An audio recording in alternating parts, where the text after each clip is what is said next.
నమస్తే. ప్రపంచ రక్షణ చరిత్రలోనే కని విని ఎరుగని విధ్వంసం. రష్యా అధ్యక్షుడు వ్లాదిమిర్ పుతిన్ ఆగ్రహం ఇప్పుడు ఒరేష్నిక్ రూపంలో విరుచుకుపడింది. తన నివాసంపై జరిగిన దాడికి ప్రతీకారంగా హైపర్సోనిక్ ఒరేష్నిక్ క్షిపణులతో ఉక్రెయిన్ను అంధకారంలోకి నెట్టేశారు.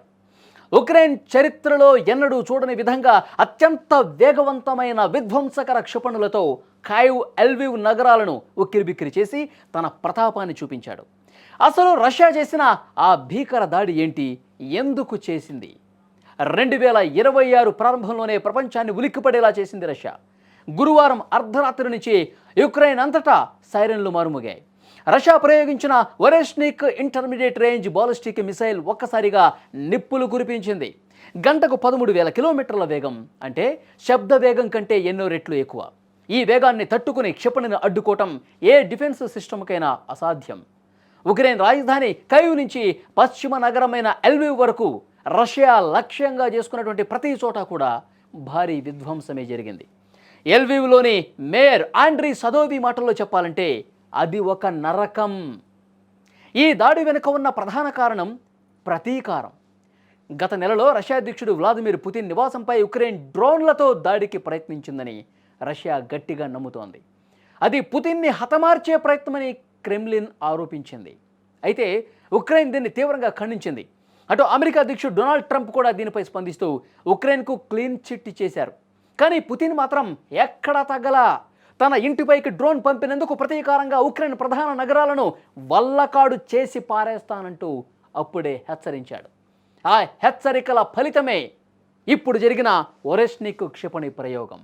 ఈ విధ్వంసంలో ప్రాణ నష్టం తక్కువగా ఉన్న ఆస్తి నష్టం, మౌలిక సదుపాయాల నష్టం ఊహాతీతం. కైవ్లో ఒక మెడికల్ వర్కర్ సహా 4 ప్రాణాలు కోల్పోయారు. ఉక్రెయిన్ అధ్యక్షుడు జెలెన్స్కీ సొంత పట్టణం క్రివీ రిహ్లో నివాస భవనాలు నేలమట్టమయ్యాయి. ప్రస్తుతం ఉక్రెయిన్ దక్షిణ, తూర్పు ప్రాంతాల్లో విద్యుత్ వ్యవస్థ పూర్తిగా కుప్పకూలిపోయింది. -డిగ్రీల చలిలో సుమారు 10 లక్షల మంది ప్రజలు కరెంటు, నీరు, హీటింగ్ సౌకర్యాలు లేక అల్లాడిపోతున్నారు. రష్యా కేవలం ఉక్రెయిన్ మాత్రమే కాదు, పశ్చిమ దేశాలను కూడా భయపెట్టడమే లక్ష్యంగా పెట్టుకుంది. రష్యా ప్రయోగించిన ఈ ఒరేష్నిక్ క్షిపణి ప్రపంచ దేశాలకు ఒక బలమైన హెచ్చరిక లాంటిదని చెప్పాలి.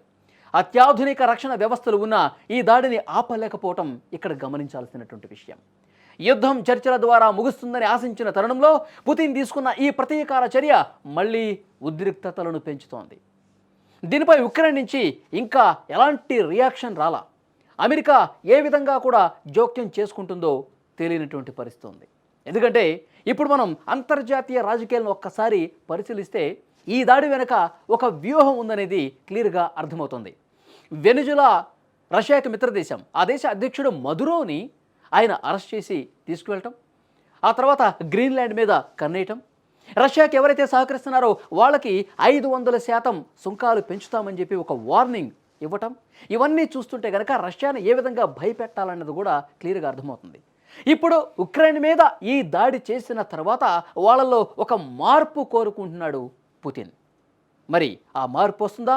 లేదు అంటే కనుక ఇదే రకమైనటువంటి ఉద్రిక్తతలు కొనసాగుతాయా? ఏం జరగబోతుందో చూద్దాం.